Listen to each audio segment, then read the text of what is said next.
네, 지금부터 강경화 외교부 장관의 브리핑을 시작하겠습니다. 먼저 모두 발언을 하시고요. 이어서 질의응답을 하겠습니다. 모두 발언하시죠. 네, 안녕하십니까. 반갑습니다. 지난주 추석 연휴에 짧게나마 재충전하실 수 있는 기회를 모두 가지셨기를 바랍니다. 저는 지난주 아시다시피 대통령님을 수행해서 73차 UN 총회를 다녀왔습니다. 그 성과를 중심으로 최근의 상황 진전과 우리 외교 노력에 대해서 간략히 설명드리겠습니다. 올해 초 평창 동계올림픽에서부터 본격화된 한반도 평화를 향한 우리 정부의 노력은 세 번의 남북 정상회담과 첫 북미 정상회담으로 이어졌고, 이를 계기로 남북 관계의 진전과 함께 한반도를 둘러싼 동북아 정세가 변화하고 있습니다.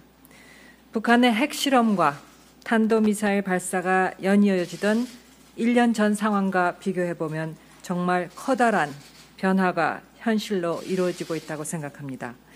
이 과정에서 외교부도 보람과 함께 막중한 책임감도 느끼고 있습니다.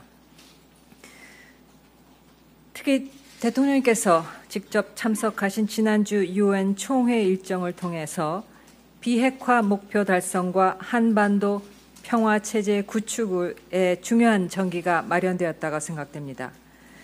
대통령님께서는 9월 24일 한미 정상회담을 통해서 침체되었던 북미 간 대화에 다시 동력을 주입하고 평양 정상회담 성과를 바탕으로 2차 북미 정상회담 개최를 촉진했습니다.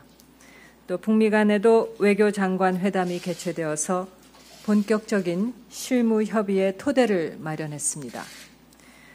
저도 다양한 계기에 폼페오 장관을 만나 북핵 문제와 남북 관계에 대한 의견을 조율하였으며, 한미 고위 실무급 간 총회 기간 수차례 회동에서 구체적인 비핵화 전략에 대해 협의하였습니다. 한편 저는 9월 27일 안보리에서 개최된 북한 핵 문제 관련 장관급 회의에 참석하여 한반도 비핵화와 항구적 평화 구축을 위한 우리 정부의 노력에 대해서 설명하고 안보리와 국제사회의 지지를 확고히 다지기 위해 노력했습니다. 이런 배경하에서 폼페오 국무장관은 이번 주말 평양을 다시 방문할 예정입니다. 이번 방북을 통해 북미 양측은 2차 정상회담 개최를 염두에 두고 비핵화 문제 관련 보다 구체적인 협의를 가질 것으로 기대합니다. 방북 직후 폼페오 장관은 바로 서울을 방문해서 대통령님을 예방하고 저와 회담을 갖고 방북 결과를 상세히 설명하고 향후 추진 방향에 대해서 협의할 것입니다. 이 과정에서 외교부는 긴밀한 한미 공조를 통해 완전한 비핵화의 실질적 진전을 만들어내기 위해 노력할 것입니다. 중국, 러시아, 일본 등 주요 국가, 그리고 EU, 아세안 등 전체 국제사회와도 계속 긴밀히 협력해 나갈 것입니다.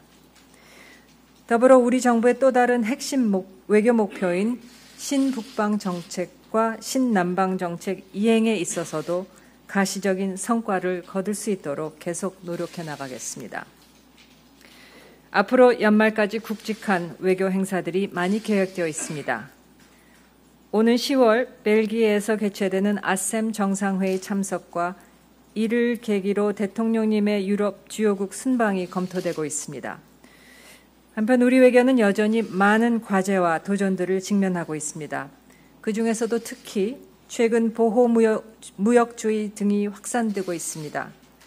이에 대응하여 외교부는 오는 11월에 개최 예정인 APEC, G20 정상회의 등 다자 경제협력체에 주도적으로 참여하여 대외 경제협력 기반을 강화함으로써 우리 국익을 증진하는 경제 외교를 구현해 나갈 것입니다.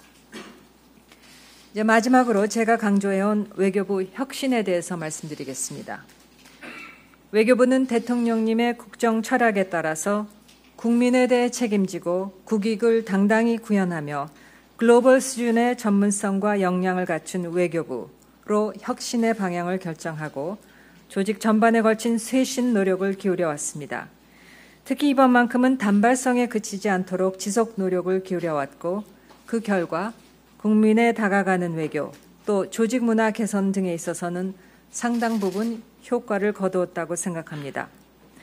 국민과의 쌍방향 소통 창구인 국민외교센터를 개소하였으며 국민의 생명과 안전을 지키기 위한 해외안전지킴센터도 신설하였습니다. 또한 해외 사건 사고를 담당할 재외공관 영사 인력을 40여 명 신규 확보하여 재외공관의 영사 서비스를 업그레이드하였습니다. 이제는 지금까지의 혁신 성과를 바탕으로 보다 근본적인 큰 틀의 혁신을 추진해 나가고자 합니다. 앞서 말씀드렸다시피 세 차례의 남북 정상회담과 북미 정상회담으로 한반도와 주변의 정세가 크게 변하고 있고 신남방, 신북방 정책 등으로 외교의 지평이 더욱 확대되고 있습니다. 외교부는 한반도 평화 시대의 개막, 동북아를 넘어 국제사회에 우뚝 선 우리나라, 우리 국민의 시대에 더욱 능동적으로 대처할 필요가 있음을 절감하고 있습니다. 이러한 변화에 앞서 나가기 위해 인사 및 조직 분야의 과감한 혁신을 통해 국민 중심, 국익 중심의 외교부로 만들어 나가겠습니다. 첫째, 인사 혁신을 통해 현행 고위급 중심 인력 구조를 업무 중심, 실무 중심으로 개편하겠습니다. 업무 수요 그리고 외교적 요소들을 감안하여 차관급과 1급 상당 공관장 직위의 25%를 없애고 실무 인력 확충을 추진함으로써 새로운 외교 환경에 걸맞는 효율적인 인력 구조를 만들어 나갈 것입니다. 또한 고위직 외무 공무원의 책임성 강화를 위해서 일반직 공무원과 같이 1급 외무 공무원의 신분 보장을 완화하는 방안에 대해서도 적극적으로 국회와 협의해 나가겠습니다. 이와 같은 맥락에서 엄격한 공관장 자격 심사를 통해 부적격자가 공관장으로 임명되지 않도록 원천적으로 차단하겠습니다. 현재 자격 심사를 통해 20%가 넘는 공관장 후보자가 탈락하고 있으며 앞으로도 360도 다면 평가 강화를 통해서 리더십 역량과 청렴성, 도덕성 등 공직자로서의 자세를 철저히 검증하겠습니다. 아울러 개개인의 역량이 최대한으로 발휘될 수 있도록 능력, 전문성, 기여도 중심의 공정한 인사를 시행하겠습니다. 제가 부임하고 난 후에 순혈주의 타파를 위해 많은 노력을 해왔습니다. 능력 있는 비외시 출신 직원의 국장, 공관장 보임이 확대되고 있습니다. 이런 능력 중심 인사가 일회성으로 그치지 않도록 제도적으로 뒷받침해 나가겠습니다. 직원의 잠재력을 최대한 개발할 수 있도록 직급별, 단계별 직무 교육을 강화하고 갈고 닦은 능력에 걸맞는 역할을 수행할 수 있도록 맞춤형 승진 사다리를 만들어 나갈 것입니다. 능력 있는 직원에 대한 과감한 발탁 인사도 계속해 나가겠습니다. 이를 통해서 앞으로도 외교부 직원 개개인이 모두가 국익 중심, 국민 중심 외교에 헌신하고 보람을 느끼면서 합당한 평가와 기회를 갖도록 하는 시스템을 지속 강화해 나갈 것입니다. 이와 함께 외교 인력의 정예화를 목표로 직원 교육 및 훈련 제도를 새롭게 개편하여서 업무 환경 변화에 요구되는 리더십과 전문성을 실무자로부터 간부까지 체계적으로 육성해 나가겠습니다. 둘째, 신남방, 신북방 정책 등 외교 다변화와 새로운 외교 수요에 최적화되도록 외교 조직 및 재외 공관망을 정비하겠습니다. 지역별로 영내 총괄 기지 역할을 수행할 기능형 거점 공관을 지정하겠습니다. 거점 공관을 중심으로 현지 맞춤형 공공외교를 수행함으로써 선제적으로 한반도 평화 정착을 위한 외교에 적극적으로 나서겠습니다. 거점 공간의 인적, 재정적 자원을 집중하여 비자, 회계 등 행정 기능을 주변 공간에 지원토록 하고 절감된 인력은 외교 본연의 업무를 할 수 있도록 하겠습니다. 현재 일부 공관을 대상으로 시범 사업 중이며 내년 상반기 중에 이를 지역별로 확대해 나갈 예정입니다. 또한 제외 공관망 정비 차원에서 일본, 미국, 유럽 등 영사 수요가 변화한 총영사관의 인력을 재조정하여 영사 수요 폭증 지역으로 재배치하거나 신규 공관 신설에 자체적으로 활용할 계획입니다. 셋째, 1,000만 재외국민과 재외동표, 2,400만 해외 여행자를 위한 여행자를 위해 재외공관이 국민 곁으로 더욱 가까이 다가갈 수 있도록 재외공관 혁신을 추진하겠습니다. 지난 1년간의 재외국민 보호 시스템 강화 노력을 바탕으로 이번에는 한 걸음 더 나아가 우리 국민의 활동 공간이 세계로 확대되는 데 외교부가 앞장서겠습니다. 특히 공관장, 무역관장, 지상사, 유관기관으로 구성된 해외 취업 지원 협의체를 내년에는 30개 이상으로 확대해 나감으로써 우리 공관이 청년들의 해외 취업 전초기지 역할을 수행할 수 있도록 하겠습니다. 또한 재외공관 민원 서비스 국내 수준으로 업그레이드하겠습니다. 현재 뉴욕, LA, 베이징, 선양, 파리 등 8개 공관을 대상으로 시범 실시 중인 통합전자행정 시스템 G4K를 내년까지 50개 공관, 20년에는 100개 공관으로 확대하여 해외 우리 국민들이 인터넷을 통해 민원 신청 및 발급이 가능토록 하겠습니다. 외교부는 이러한 혁신 2기의 조치들을 긴장감을 가지고 꾸준히 이행해 나가겠습니다.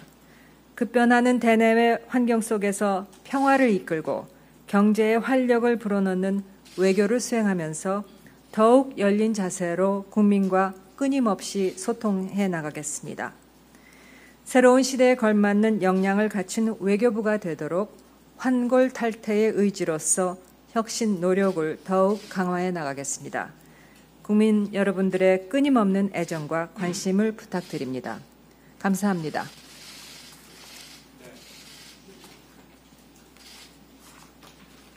지금부터는 질의응답 시간을 갖겠습니다. 손을 들어주시면 제가 지명을 해드리고요. 그러면 이름하고 소속사를 밝힌 후에 질문을 해주시기 바랍니다. 네, 질문 받겠습니다. 네. 네, TV조선 안영영 기자입니다. 장관님께 두 가지 질문을 좀 드리고 싶은데요. 첫 번째 질문은 지난 1일 대정부 질문 때 장관님이 답변하신 내용입니다. 그 당시에 이제 국회의원께서 그 미국의 전략자산 전개 비용을 우리가 부담해야 된다는 미국의 주장이 평양 공동선언 취지에 맞지 않다라고 얘기를 했고 장관님께서도 그 취지에 맞지 않다라고 말씀을 하셨습니다.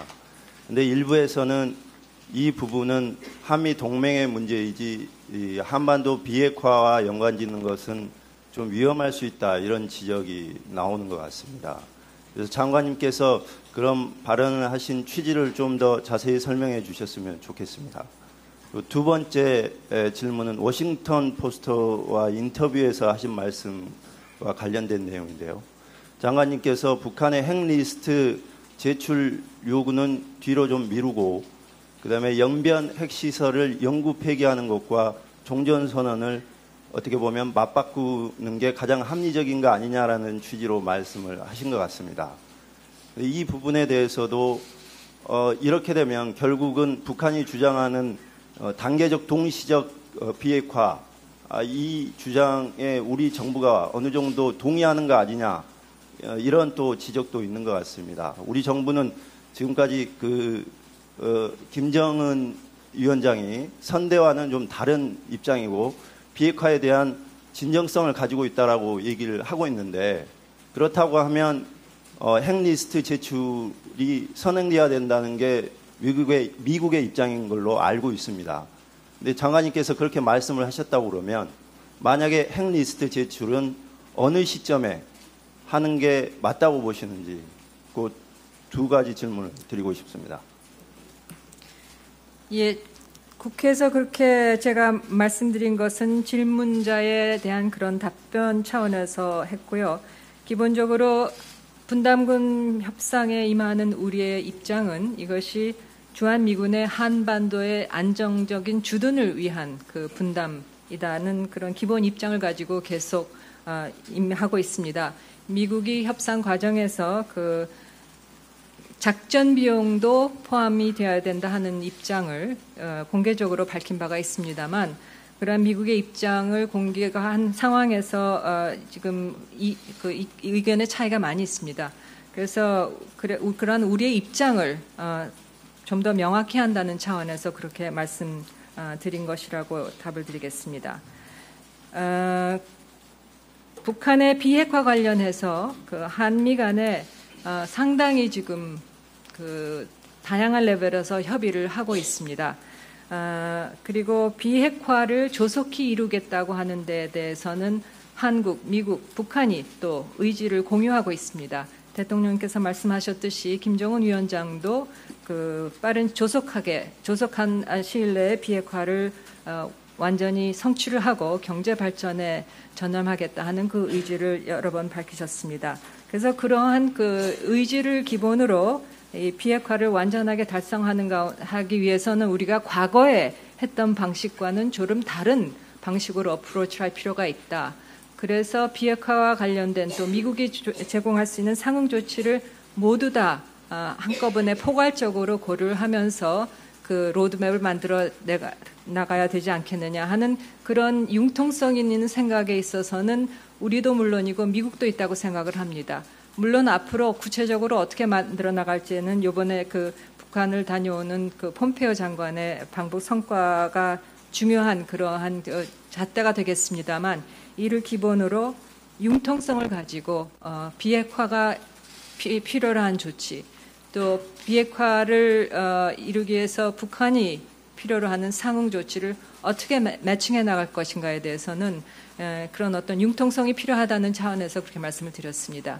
구체적으로 어느 시점에서 그럼 신고가 되어야 되느냐 하는 거에 대해서는 말씀드렸듯이 이번에 그 폼페이오 장관과 그 북한 측과의 그 논의 결과를 좀 더 지켜보면서 좀 더 그 구체적인 그림이 나오지 않겠나 생각이 됩니다.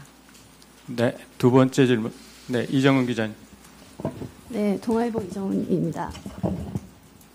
연관해서 하나 여쭙고 싶은데요. 방금 장관님께서 이 질문과 관련해서 다양한 채널을 통해서 미국과도 융통성 있게 합의가 진행 중이라고 하셨고, 미국 생각도 마찬가지라고 보신다고 하셨는데, 그러면 이번에 외신을 통해서 제안하신 이 조금 달라진 접근은 미국과도 지금 공유되고 협의되고 있는 내용인지가 좀 궁금하고요. 그리고 새로운 접근을 말씀하신 것 관련해서 비핵화의 핵심은 그럼에도 불구하고 신고와 검증이라고 생각합니다. 그런데 결과적으로 이것을 미루는 것이 비핵화의 본질을 비껴가는 것은 아닌지, 이에 대해서도 장관님의 생각을 좀 여쭙겠습니다. 네, 그 융통성이 있다고 하는 것은 그 융통성의 내용에 구체적으로 뭐 한미 간의 생각을 꼭 같이 하고 있다 이런 것이 아니고, 하여튼 그 상당한 이 협의를 하고 있다. 그리고 미국도 어느 정도 융통성을 갖고 이제 어프로치를 하고 있다는 말씀을 좀 더 정확하게 말씀을 드리고요. 그래서 그 신고 검증이 물론 비핵화에 분명히 필요한 핵심적인 부분입니다만, 그것이 비핵화의 어느 시점에서 이것이 들어갈지에 대해서는 거기에 대해서 결국은 미국과 북한의 협의의 결과로서 나와야 되는 것이 아닌가, 그런 생각을 그런 취지에서 말씀을 드렸습니다. 네. 네. 헤럴드 경제.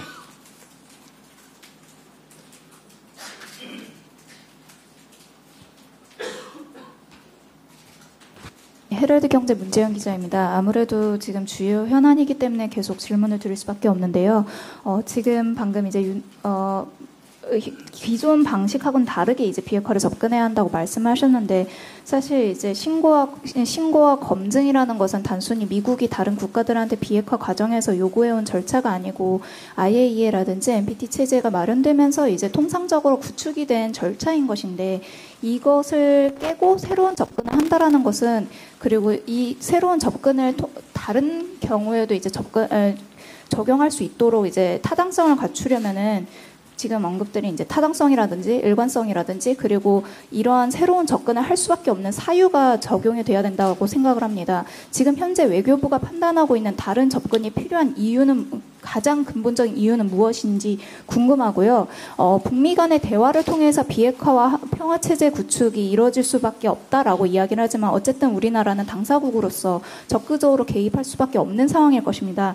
그런데 지금 북미 간에 이제 결국 실무적으로 비핵화 조치에서 이제 영변 핵폐기라는 것과 종전선언이 등가적인 가치를 갖고 있느냐 아니면은 영변 핵폐기가 대북제재 완화라는 그 상응 조치와 등가성을 갖고 있느냐 이걸 가지고 이제 북미가 좀 다투고 있는 형국을 보이고 있는데 여기에 대한 외교부 입장, 우리 정부의 입장은 어떻게 되는지 궁금합니다.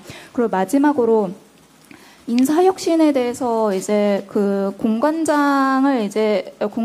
핵심 공관장을 두실 거라고 말씀하셨고 공공외교 측면에서 이제 역량을 강조하시겠다고 말씀을 하셨는데 지난번 인사에서도 이제 문화외교국에 이제 5개 과가 만들어지고 공공외교 측면에서 좀 역량을 강화하신 측면이 있었거든요. 그런데 이제 실무국인 이제 양자외교국 쪽이라든지 아니면 다자외교국 측면에서 인사는 좀 많이 줄어든 측면이 있습니다.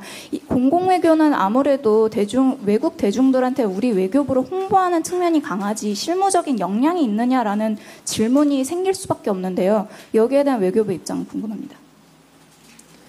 그 마지막 질문부터 좀 답을 드리겠는데요. 그 본부의 그 공공외교를 위한 본부의 조직은 좀 많이 정비가 되었다고 생각합니다.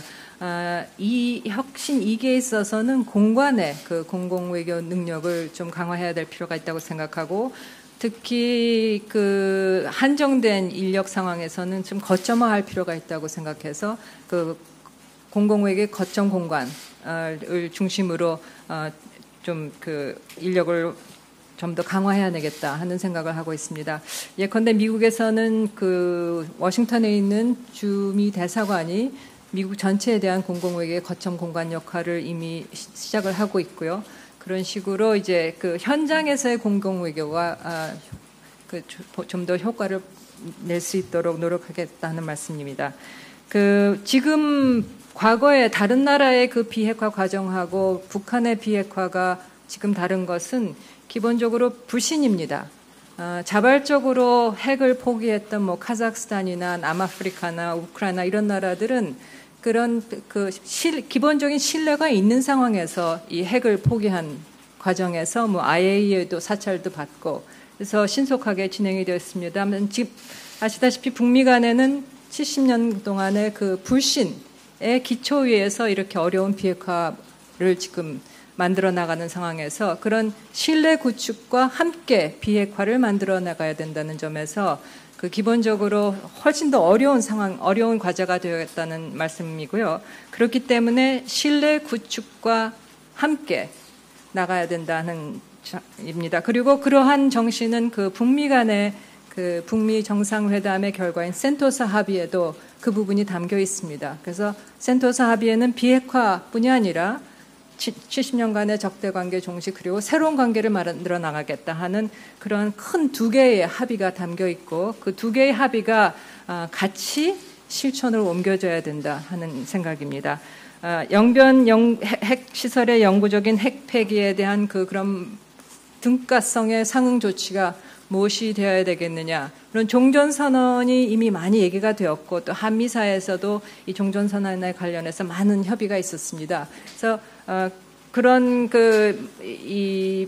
이미 많이 논의가 되고 있는 그런 그 조치에 대해서 물론 북미 사이에 논의가 되겠고요. 그 밖에도 다른 상응 조치들이 있을 수 있다고 생각합니다. 과연 무엇이 결과로 나올지에 대해서는 그 말씀드린 대로 폼페이오 장관의 방북 결과를 좀 기다려 봐야 될 것 같습니다. 네, 유 기자님. 예, 중앙일보 유지혜 기자입니다. 김정은 위원장이 트럼프 행정부 첫 임기 내에 비핵화를 하겠다는 의지를 표명을 했는데 최근 미국에선 다른 이야기가 나오고 있습니다. 트럼프 대통령에 이어서 오늘 폼페이오 장관도 타임라인 2021년 설정은 남북이 합의한 것이지 내가 한 이야기가 아니다라고 이야기를 했는데요. 비핵화에서 신고와 검증만큼 중요한 것이 타임라인 설정이라고 했을 텐데 영변만 하더라도 건물만 수백 채고 광범위해서 사찰이나 검증에 엄청난 시간이 걸릴 것으로 보입니다. 그동안 북한이 핵 활동을 계속하면서 핵 위협은 계속 커지는 게 될 텐데요. 두 가지 질문은, 하나는 이런 핵 위협의 증가를 막기 위한 지금 북한 핵 활동의 동결 이야기가 남북 정상회담에서 논의가 어떻게 되는지 궁금하고요. 두 번째는 2021년으로 설정했던 타임라인에 대한 우리 정부 입장이 정확히 무엇인지 다시 한번 확인을 부탁드립니다. 그 남북 그 평양 정상회담의 결과가 그 선언문에 잘 담겨 있는 것 같습니다.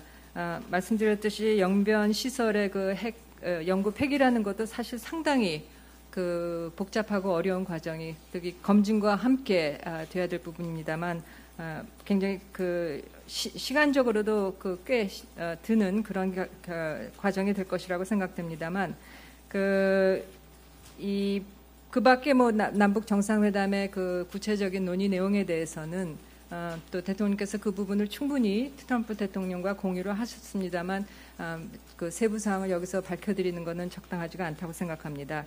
그 타임라인에 대해서는 뭐 그 사이 여러 얘기가 나왔습니다. 뭐 1년 내, 2021년 내, 또 김정은 위원장께서 직접 말씀하신 트럼프 대통령 임기 내에 그런 언급들이 되고 있습니다. 이 모든 게 하여튼 이 비핵화를 완전히 조속한 시일에 성취하겠다 하는 그런 의지의 표명이고 이 부분에 대해서는 미국도 같은 의지를 갖고 있다고 생각합니다. 네, 이상현 기자. 네, 연합뉴스 이상현 기자입니다.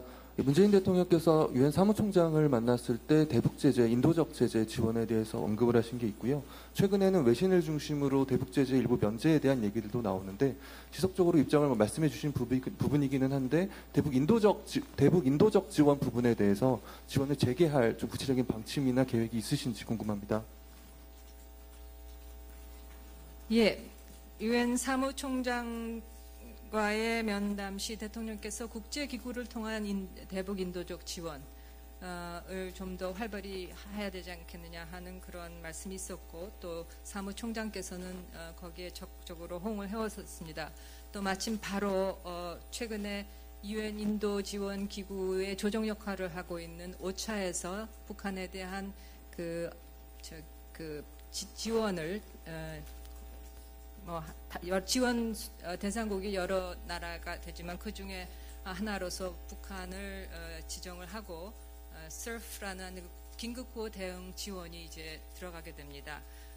제재 면제와 관련해서는 우리 정부로서는 그 남북 간에 필요한 그런 여러 가지 협력 사업들을 추진하기 위해서 필요한 부분에 있어서의 제재 면제를 신청한다는 입장이지 제재 자체가 지금 해제되거나 완화된다는 입장이 아닙니다. 지금으로서는 대북 제재의 틀을 충실히 준수하고 이행해 나가면서 그 틀을 훼손하지 않는 한도 내에서 남북 협력을 지속한다는 그런 입장이라는 그 입장을 다시 말씀드리겠습니다. 네, 또 질문 받겠습니다.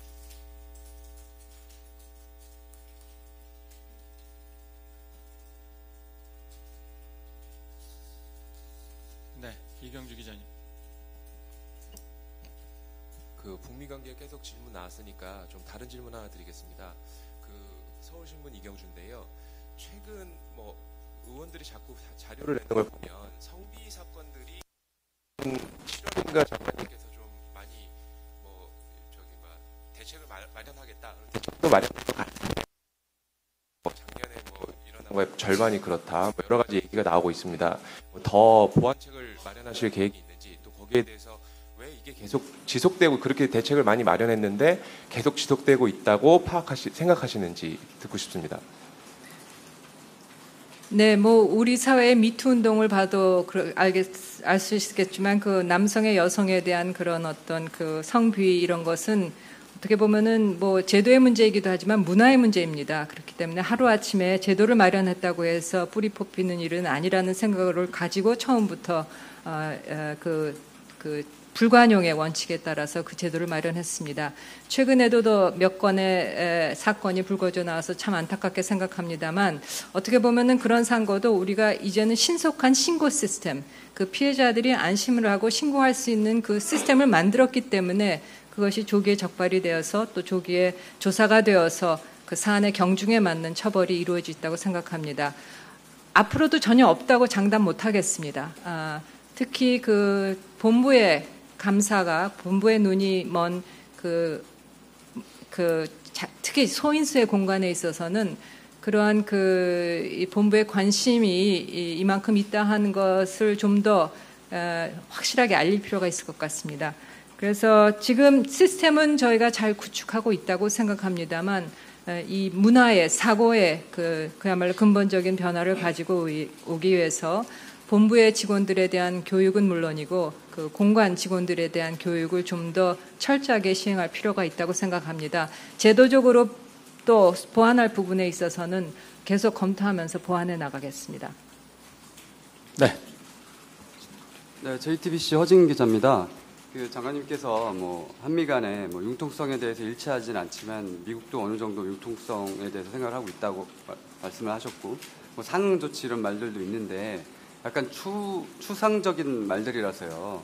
지금 최근에 좀 여권에서 중심으로 미국이 이번에 북한에 만나서 개성공단 혹은 금강산 관광 등 두 정상이 남북 정상이 합의문에 넣었던 부분에 대해서 미국이 이번에 선물을 줄 수 있다 이런 얘기가 나오고 있거든요. 실제 아까 장관님께서 말씀하신 융통성 부분이라든가 상응 조치 그 부분에 실제로 좀 손에 잡히는 그런 것들이 포함될 수 있는지, 그게 우리 정부의 생각인 건지 미국 정부도 어느 정도 그런 생각을 갖고 있는 건지 좀 부탁드리겠습니다. 예, 제가 말씀드리는 부분은 우리 정부로서는 상당히 하여튼 이 모든 양쪽에 그러니까 비핵화에 있어서 또 상응 조치에 있어서 가능한 모든 그런 엘리멘트를 이미 잘 검토를 하고 있었습니다. 그리고 그 어떤 엘리멘트를 이렇게 갖다 매칭을 시킬 것에 대해서는 결국은 북미 사이의 협상이 돼야 되고 협상의 결과로 나와야 되지만 우리로서는 거기에 많은 아이디어를 제공하고 있다고 생각하고 그 아이디어를 주고받는 그 한미 간의 협의가 상당히 풍부하고 융통성 있다 이렇게 말씀을 드리는 겁니다. 그러면 우리 그 결과에 대해서는 결국 북미 협의를 기다려봐야 된다고 생각을 합니다. 그러니까 우리 정부는 그런 아이디어를 융통성 차원에서 제안했다는 거로 봐야 되는 건가요? 미국 측에요? 예.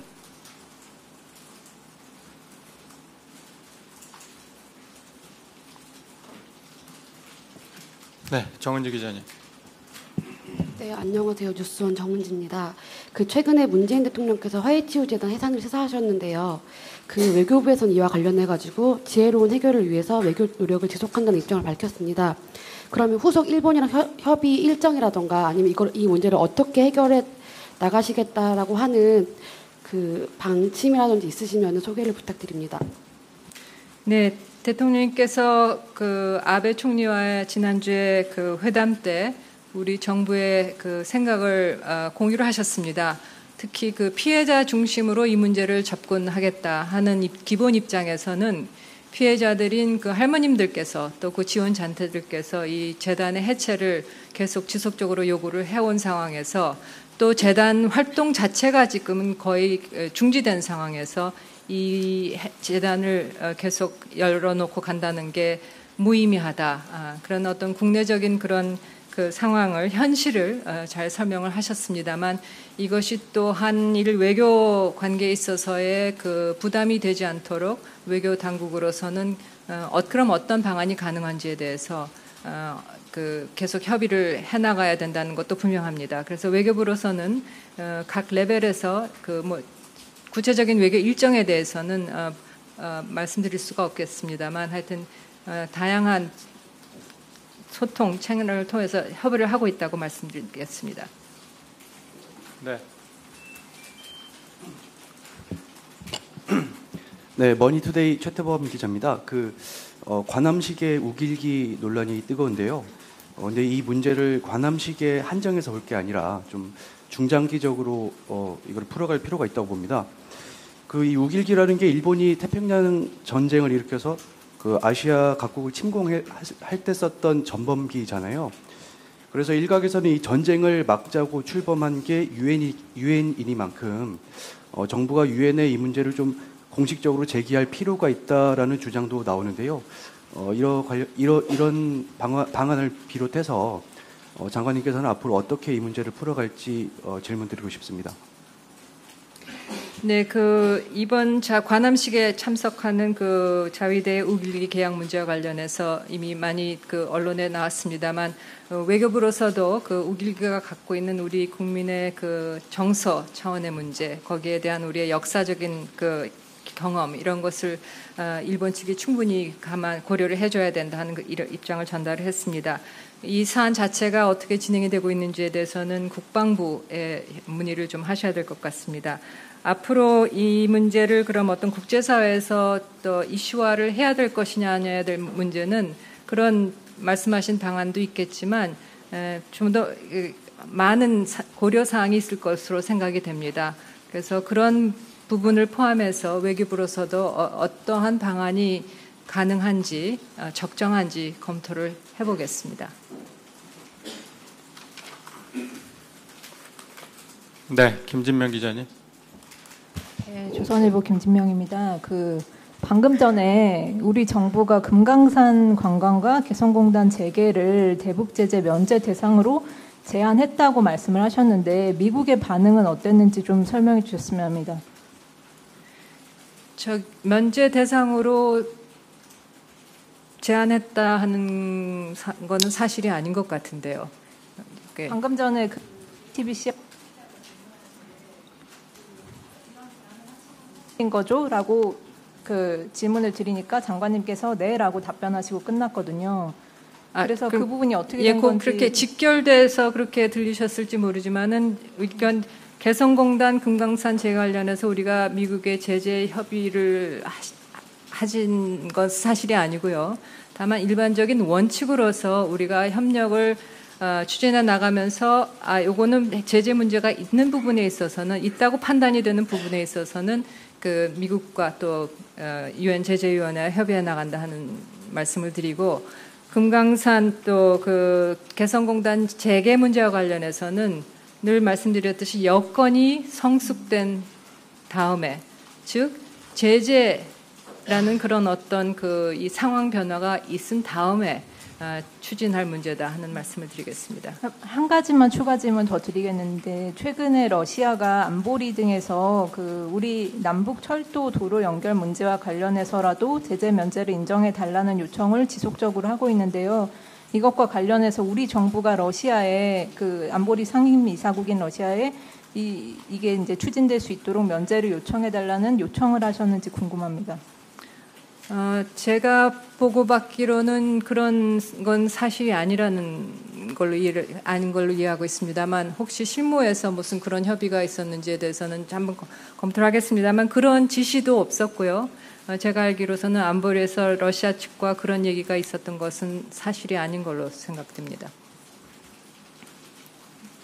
네, 마지막으로 질문 하나만 더. 네, 채널A. 채널A 박민우 기자입니다. 지난달 평양 공동선언하고 그리고 한미 정상회담 이후에 종전선언에 대해서 미국의 입장 변화가 있었는지 궁금하고요. 그리고 폼페이오 이번 방북 이후에 이제 서울을 찾는데 언제 만나게 될지 정해진 바가 있으면 좀 말씀해 주십시오. 예, 종전선언과 관련해서는 판문점 정상회담에 담긴 내용에 따라서 우리는 지속적으로 연말까지라는 목표를 갖고 추진하고 있는 과정에서 미국과 여러 계기에 계속 협의를 해왔습니다. 그래서 미국의 종전선언에 대한 미국의 이해도 상당 부분 진전되어 왔다는 생각이 듭니다. 결국은 종전선언에 어떠한 내용이 담길지가 결국 관건이라고 생각이 됩니다.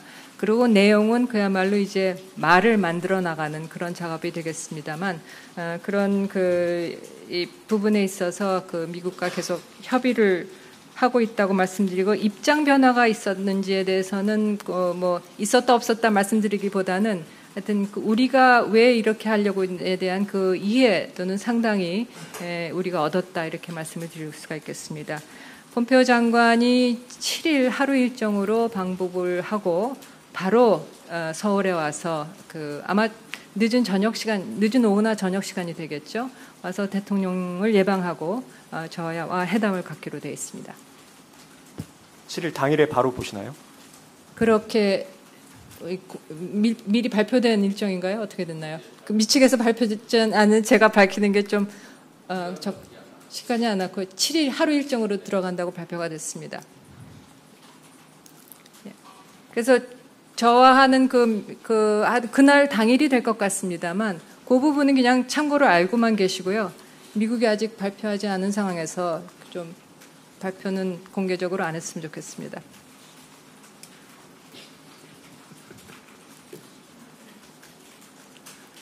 마지막 질문 끝났는데요. 이정은 기자님, 네, 마지막입니다. 됐습니다. 예, 말씀하시면 돼요. 네. 그 종전선언에 대해서 미국 측과 계속 지속적으로 협의를 하고 있다고 하셨는데요.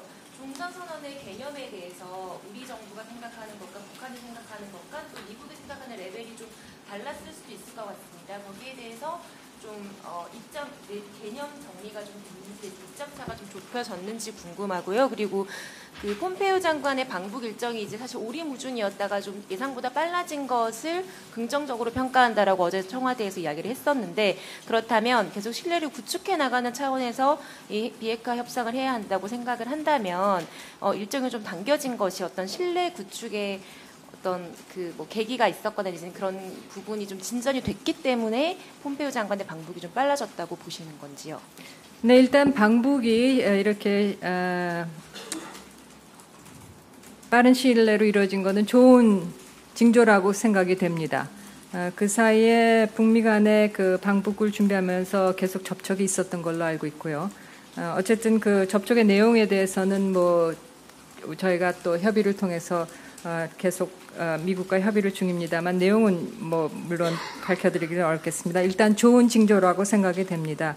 종전선언의 개념에 대해서 아까도 말씀드려서 그럼 입장 차이가 좁혀졌냐라기보다는 우리가 이것을 왜 하려고 하는지에 대한 그 취지에 대한 미국 측의 이해는 훨씬 더 깊어졌다 이렇게 말씀을 드리겠습니다. 네. 아까 그 허진 기자 질문과 관련해서 좀 혼선이 있었던 것 같은데요. 그거는 저희가 10월 2일자로 그 피지를 내드린 게 있습니다. 그 관련 보도 내용에 대해서는 우리 외교부는 아는 바가 없다라고 말씀을 드린 바가 있습니다. 그래서 그 내용으로 정리를 해 주시기 바랍니다. 네. 이상으로 주희 장관님 브리핑을 모두 마치도록 하겠습니다. 네, 감사합니다. 네.